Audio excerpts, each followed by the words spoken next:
નમસ્કાર મિત્રો, આજે હું તમારી સાથે શેર કરીશ દરેક ગુજરાતીઓના ઘરમાં બનતા અને લગ્ન પ્રસંગમાં બનતા એવા મકાઈના સેવ રોલની રેસીપી। મકાઈના સેવ રોલ બનાવવા માટે પ્રેશર કુકરમાં આપણે 2 મકાઈ અને 3-4 બટેકા બાફવા માટે મૂકી દઈશું। બટેકા અને મકાઈ બફાય ત્યાં સુધીમાં અહીં આપણે થોડાક વેજીટેબલ કટ કરી લઈશું।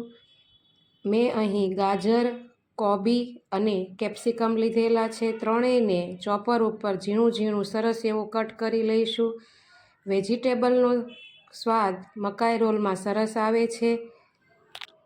મકાઈ રોલ સાંજના નાસ્તામાં કે મહેમાન હોય ત્યારે ફરસાણ તરીકે પણ બનાવી શકાય છે। ત્રણેય વેજીટેબલને તમે ચોપર મિક્સરમાં પણ ચોપ કરી શકો છો। શાકભાજી બધા સરસ ઝીણા કટ થઈ જાય એટલે હવે એક ચટણી જારમાં આપણે 2 લીલા મરચાં, 2-3 ટુકડા આદુના, 8-10 કળી લસણની લઈને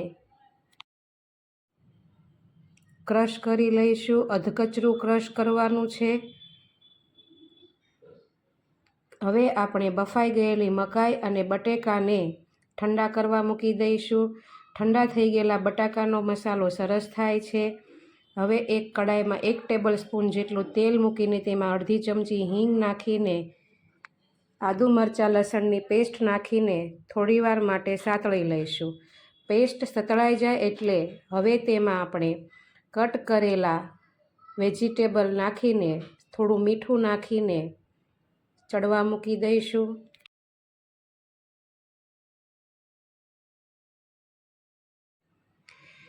વેજીટેબલ સરસ ચડી જાય અને તેમાંથી તેનું બધું પાણી છૂટું પડી જાય તે માટે વેજીટેબલને આપણે 2 મિનિટ માટે ઢાંકણ ઢાંકીને મૂકી દઈશું।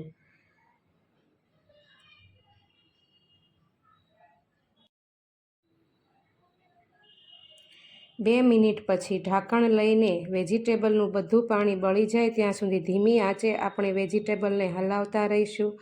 વેજીટેબલનું પાણી બળી જાય એટલે તેને આપણે ઠંડુ કરવા મૂકી દઈશું। હવે એક વાસણમાં આપણે મકાઈના દાણા કાઢી લઈશું। મકાઈના દાણા આખા નથી કાઢવાના, થોડા ઉપરથી કાઢવાના છે। આવી રીતે આપણે બધી મકાઈના દાણા કાઢી લઈશું। મકાઈના દાણા નીકળી જાય એટલે હવે તેમાં આપણે બફાયેલા બટેકાને નાખીને સરસ રીતે મેશ કરી લઈશું।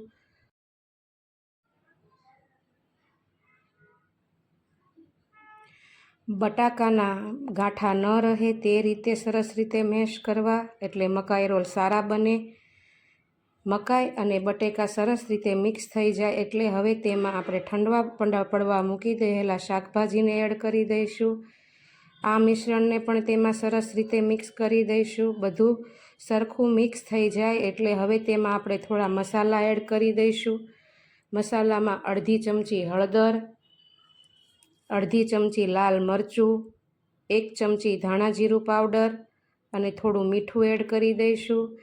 હવે 1 વાટકી જેટલા બ્રેડ ક્રમ્સ નાખીને મસાલાને સરસ રીતે બોન્ડિંગ કરી લઈશું। બ્રેડ ક્રમ્સથી મસાલો સરસ રીતે થઈ જશે। એક બાઉલમાં નાની વાટકી જેટલો કોર્નફ્લોર લઈ તેની સ્લરી બનાવી લઈશું। આપણે જાડી પણ નહીં અને પાતળી પણ નહીં એવી સ્લરી બનાવીશું। હવે મકાઈ રોલના મસાલામાંથી આપણે હવે મકાઈ રોલ બનાવી લઈશું। હથેળીમાં થોડું તેલ લગાવીને આપણે મકાઈ રોલ બનાવશું। એક સરખા નાના નાના લંબગોળ એવા મકાઈ રોલ બનાવી લઈશું। બધા મસાલાના મકાઈ રોલ બની જાય એટલે હવે આપણે એક પ્લેટમાં વર્મીસીલ લઈ લઈશું। વર્મીસીલ બજારમાં તરત મળી જાય છે। વર્મીસીલનો આપણે ભૂકો કરી નાખ્યો છે। હવે કોર્નફ્લોરની સ્લરીમાં એક પછી એક આપણે મકાઈ રોલ ડીપ કરી લઈશું જેથી મકાઈ રોલ ઉપર વર્મીસીલ તરત લાગી જાય। મકાઈ રોલનો ક્રિસ્પી ટેસ્ટ વર્મીસીલના લીધે જ આવે છે। બધા મકાઈ રોલ કોર્નફ્લોરની સ્લરીમાં ડીપ થઈ જાય એટલે હવે આપણે મકાઈ રોલને વર્મીસીલથી કવર કરી લઈશું।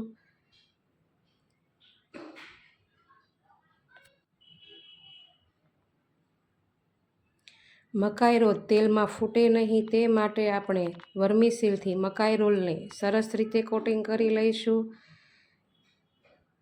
મકાઈ રોલને ધીમા હાથે વર્મિસીલ લગાવીશું જેથી તેલમાં ફૂટે નહીં. વર્મિસીલનું કોટિંગ ઝાઝું કરશું એટલે તેનો સ્વાદ ક્રિસ્પી આવે. બધા મકાઈ રોલ વર્મિસીલથી કવર થઈ જાય એટલે હવે એક કડાઈમાં આપણે તેલ ગરમ મૂકી લઈશું. તેલ ગરમ થઈ જાય એટલે મકાઈ રોલને આપણે તેલમાં ડીપ ફ્રાય કરીશું.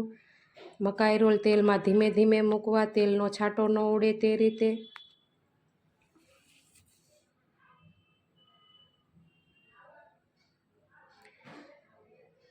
મકાઈ રોલને તેલમાં બહુ હલાવવાના નથી. ગેસની ફ્લેમ લો પણ નહીં અને ફૂલ પણ નહીં, તેવી રીતે મધ્યમ આંચ ઉપર મકાઈ રોલને ફ્રાય થવા દેવાના છે.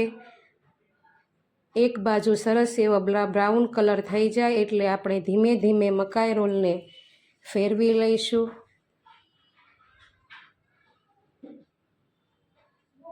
સરસ એવો બ્રાઉન કલર આવી ગયો છે.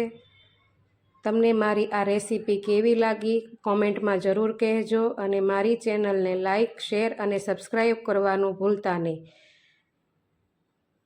સરસ એવા બ્રાઉન કલરના થઈ ગયા છે. હવે આપણે તેને એક પ્લેટમાં લઈ લઈશું.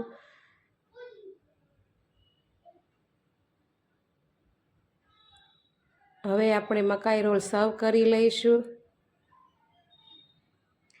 તૈયાર છે આપણા બહારથી ક્રિસ્પી અને અંદરથી ખૂબ જ સોફ્ટ એવા મકાઈના સેવ રોલ.